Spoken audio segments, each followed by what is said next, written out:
السلام عليكم ورحمة الله وبركاته، ازيكم عاملين ايه؟ يا رب تكونوا بخير. اللهم صل وسلم وبارك عليك يا حبيبي يا رسول الله. ومعاكم فيديو جديد من قناة دينا ريان. قبل ما تبتدي الفيديو اشتركوا في قناتي بالصندوق الاحمر اللي تحت الفيديو عشان عيلتي الصغيرة تكبر بيكم ان شاء الله. قناة تعجبكم بجد، فيها افكار كتيرة جدا للتوفير، فيها ميزانيات اقتصادية، فيها افكار للاكل ان شاء الله يعجبكم. وبعمل ميزانيات اقتصادية يوميا واسبوعيا وشهريا. يلا بينا نبدأ الفيديو ونقول بسم الله. النهارده بقى اقول له افكار حلوة جدا جدا. المفروض اصلا الفيديو ده من يومين او 3 ايام تقريبا انا عاملاه، فحبيت ان انا كنت اقول لكم على افكار للتوفير وافكار لاكلات اخر الشهر ان شاء الله. يا رب الفيديو يعجبكم. اهم حاجه لحد دلوقتي لو انت لسه عامل شير لايك، يلا اعملي لايك ونبدا الفيديو مع بعض. زي ما انتم شايفين كده بدانا اول حاجه بالفطار. طبعا اساسي عندنا الشاي بلبن بتاع الصبح دوت. وبعد كده قلنا بقى نفطر، وبعد كده نشوف هنعمل ايه النهارده مع بعض في المطبخ، لان النهارده شغل جامد جامد جامد هيعجبكم باذن الله. جبنا فطار كده يعني عميق شويه. اليوم اللي بيبقى فيه مثلا شغل جامد اعمله في المطبخ او في الشقه عامه، بحب كده ايه نفطر فطار يعني يكون يعني جامد شويه، عشان الغدا بيبقى متاخر، فاهمين قصدي؟ فالمهم كده زي ما انتم شايفين بعد ما فطرنا كده الحمد لله.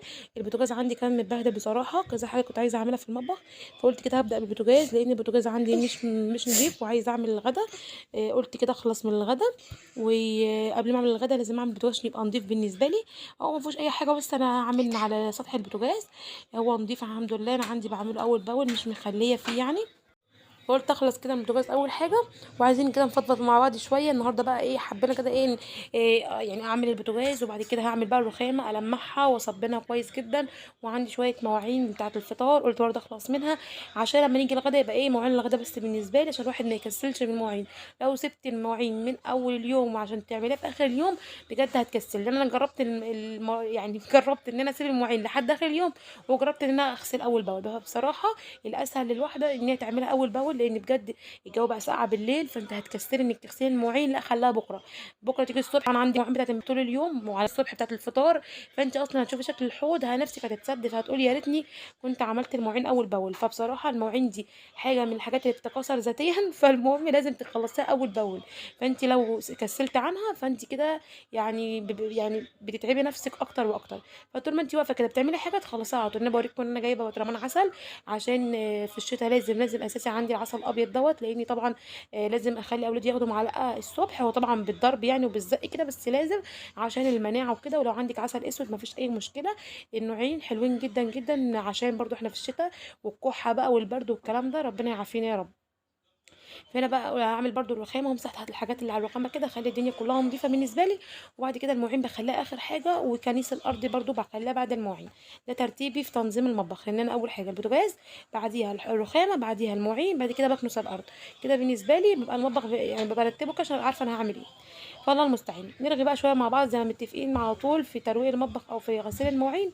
النهارده بقى إيه موضوعنا؟ وكالعاده في متداول الجميع اليومين دول ستات البيوت، الامهات، والله لا يكون في عوننا جميعا في موضوع تدبير البيت، او ان هو مصروف البيت، او الميزانيه العموميه بتاعه البيت، الاكل والشرب.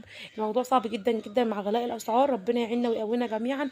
لازم دايما ندعي يا رب اللهم ارفع عنا البلاء وارفع عنا الغلاء، لان الغلاء ده طبعا الغلاء دوت طبعا ابتلاء. فلازم نحمد ربنا عليه وندعي دايما ان ربنا يرفع عنا البلاء او الابتلاء ده يا رب، ويعيننا ويقوينا جميعا على مصاعب الحياه بجد وعلى الاسعار. ربنا يعيننا ويقوينا جميعا. طبعا احنا لما بننزل فيديو ميزانيه ولا بننزل افكار اقتصاديه على القناه، احنا طبعا يعني انا مش بنزل بقول لكم اعملوا كل حاجه بحذافيرها، لا انا بتكلم ان هي مجرد افكار احنا بندورها لبعضنا.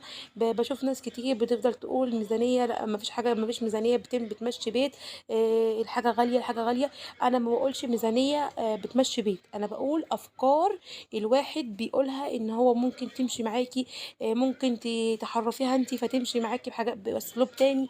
الميزانيه عامه مش بتمشي بحذافيرها، لا طبعا الميزانيه بتمشي بمجرد افكار. انت مجرد افكار انا بقولها في الفيديو او ميزانيتي او في الفيديو الميزانيه عامه او في فيديو روتين، بقول مجرد افكار. انت بتنفع معاكي الافكار دي تمام، ما بتنفعش انت بتحاولي ان انت تاخدي مجرد لو فكره نفعت معاكي بتجيب، حتى لو ما نفعتش بتبداي ان انت تحرفيها ان هي تنفع. تمام كده. يعني مثلا بنزل فيديو ميزانيه مثلا شهريه، بقول يا جماعه مثلا بند كذا للمنظفات، بند كذا للحوم، بند كذا للخضار. انا مش بقول لك ان انت تروحي تجيبي واحد اتنين تلاته اللي انا بقول لك عليه في الميزانيه. لا طبعا ممكن في حاجات انت بتحبيها وفي حاجات انا ما بحبهاش، وفي العكس صحيح. فانت في حاجات انا كاتباها في الميزانيه انت مش بتحبيها، فممكن تجيبي حاجه تانية. بنفس البند. ممكن اقول على فكره تعجبك في الميزانيه، مش بقول لك خدي الميزانيه نفذيها بالحرف الواحد، لا طبعا دي مجرد افكار مش اكتر. هنا حبيت اقول لكم اللي في الميكرويف دوت قشر رمان كنت بجففه. عايزه اجربه ان شاء الله يعني ينفع. سمعت انه ينفع للتخسيس وكده، فمش عارفه اذا كان هعرف اشربه ولا لا، لان هو اصلا اكيد مر.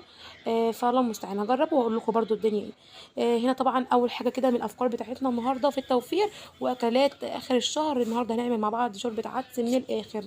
عايزه اقول لكم جميله جدا جدا جدا. وطبعا يعني لازم الحله العدس دي في الشتاء تتعمل على الاقل على الاقل مره في الاسبوع. جميله جدا، وغير ان هي طبعا شامله خضار كتير قوي. فلازم نزود في الخضار والفاكهه الفتره دي عشان طبعا المناعة. يعني العدس ده من الحاجات اللي ممكن تحطي فيها كل الخضار. يعني انا حاطه جزر وبصل وثوم وفلفل وممكن تحطي قوطه، انا كانش عندي قوطه الصراحه. في ناس بتحط بطاطس، في ناس بتحطي بتنجان، بتقشري البتنجان وتحطيه. كل دي قيمه غذائيه عاليه. طبعا البتنجان انت حاطه حديد، الجزر مفيد جدا، الطماطم الفلفل البصل الثوم ده مضاد حيوي طبيعي. يعني بصوا قيمه غذائيه عاليه جدا. يعني لازم تعودي اولادك على موضوع العدس ده من صغرهم عشان ما يطلعوش ان هم مش بيحبوه، لانه مفيد جدا جدا، وغير ان هو اكله اقتصاديه يعني. تمام كده. فانا بصراحه انا كنت بصور وانا بكمل السوا بعد ما ضربته في الخلاط وبحمر الشعريه، بس الفيديو او التليفون للاسف ما كانش بيصور. فمش مشكله خالص، انا ما عملتش اي حاجه غير ان انا حمرت الشعريه، وبعد ما استوى العدس ضربته في الخلاط وبدات ان انا حمرت شعريه في سمنه، وبعد كده حطيتها على شوربه العدس بتاعتي والتوابل الطبيعيه خالص، ملح فلفل اسمر كمون وبس كده. يلا بينا بقى نغسل المواعين. كان الف هنا وشفا بجد، كان شويه شوربه عدس من الاخر، الف هنا وشفا. كان عندي فلفل فلفل بتاع ده، فلفل مخلل كنت عاملاه كده فحطيته جنب الاكل، كان جميل قوي. فيلا بينا بقى نغسل الكوبايتين دول بتوع الفطار على كام طبق بتوع العدس. انا طبعا عشان عملت الغدا ورا الفطار على طول فملحقتش اغسل المواعين. فمش مشكله خالص. يعني نعمل مواعين مع بعض كده مع فنجان القهوه اللي احنا شربناهم وخلاص. ان شاء الله يعني حاجه مع حاجه كده انت ترتبي يومك وترتبي دنيتك. نرجع تاني لموضوعنا اللي احنا بنتكلم فيه على موضوع الميزانيه والافكار الاقتصاديه. الواحد بيقول مجرد افكار. يعني انا زي ما انتوا بتاخدوا مني افكار انا باخد من ناس تانية افكار. يعني مش انا يعني. انا طبعا الافكار بتيجي من دماغي، بس في حاجات انا بسمعها برضو بتفيدني. فاهمين قصدي ازاي؟ فالله المستعان. يعني انا دلوقتي مثلا مجرد فكره ان انا بقول لكم ايه، الفرخه لما تجيبيها ما تعملهاش كلها على مره واحده. دي مش حاجه وحشه يعني، ما انت برضو هتاكلي ولادك مش تحرميهم. بدل ما تجيبي فرخه مثلا كيلو ونص، لا جيبي فرخه 2 كيلو 2 كيلو وشويه. وابداي ان انت تشيلي الصدر تعمليه بانيه في يوم تاني، وباقي الفرخه تسلقيها تطبخي جنبها، تعملي جنبها محشي، تعملي جنبها مكرونه وتحمريها، تحمري الفرخه. بصوا خليتوا الاكله الواحده اللي هي كانت وجبه بقت وجبتين. دي مجرد افكار. الست الشاطره اللي بتعرف تفكر وتدبر عشان تخلي مصروف البيت يكفي. هو انا عارفه انت هتقولوا مش هيكفي، فعلا المصروف ما بيكفيش، بس احنا بنحاول على قد ما نقدر ان احنا ندبر ونوفر. وبدل ما نخلي في الاسبوع مثلا 4 اكلات شعبيه وثلاث اكلات فيها لحوم، لا احنا ممكن نخلي العكس، نخلي 4 اكلات فيها لحوم و3 اكلات شعبيه. بنحاول ان احنا نزود في الايام اللي فيها مثلا لحوم، ونقلل الايام اللي فيها اكلات شعبيه، وفي نفس الوقت يكون موفرين في الميزانيه او موفرين في المصروف. يعني مثلا انت طول الاسبوع مثلا جبتي كيلو سمك او كيلو ونص سمك مثلا لاسره 4 افراد. جبتوا كيلو ونص سمك قضيتوه في يوم. السمك من الحاجات اللي ما بتحبش تبقى بايته، يعني ما تجيبيش كتير 3 كيلو سمك وتقولي هناكلهم على يومين. الاولاد هيزهقوا اولا، وثانيا في اطفال ما بتحبش الاكل البايت. فخليكي الاكله تبقى في يوميها وتخلص تاني يوم تعملي اكله تانية، حتى لو اليومين ورا بعض اكل شعبيه مش مشكله. بس المهم يكون في تنوع في الاكل، العيال مش هتزهق من التكرار. وفي نفس الوقت برضو على قلبهم يبقى زي العسل لما تكوني عامله حاجه جديده كل يوم. مش مثلا النهارده هنعمل حله عدس قد كده عشان ناكلها يومين ورا بعض. طبعا العيال مش هيحبوا العدس اصلا تاني بعد اللي انت هتعمليه فيهم ده. تمام كده. فانت يعني خلي يوم مثلا النهارده عدس، بكره ان شاء الله هنعمل بانيه، بعده هنعمل كشري، بعده باقي الفرخه اللي كان اول يوم عملنا منها البانيه بتاعها بقى هنعمل صينيه بطاطس وجنبها رز وشعريه وعصفور وهتمشي. فاهمين قصدي ازاي؟ فالموضوع بيفرق جامد جدا. برضو من ضمن الافكار للتوفير النهارده حبيت ان انا اعمل البليله اللي هي القمح البليله. قلت ولادي بيحبوه طبعا اللي هي القمح ده. جبتي ربع كيلو، انا بعمل نص كيلو ما شاء الله بيقعد معايا كتير، فانا قلت ايه اجيب ربع كيلو ويخلص. ما شاء الله النهارده تالت يوم، تالت يوم ورابع يوم البليله لسه عندي.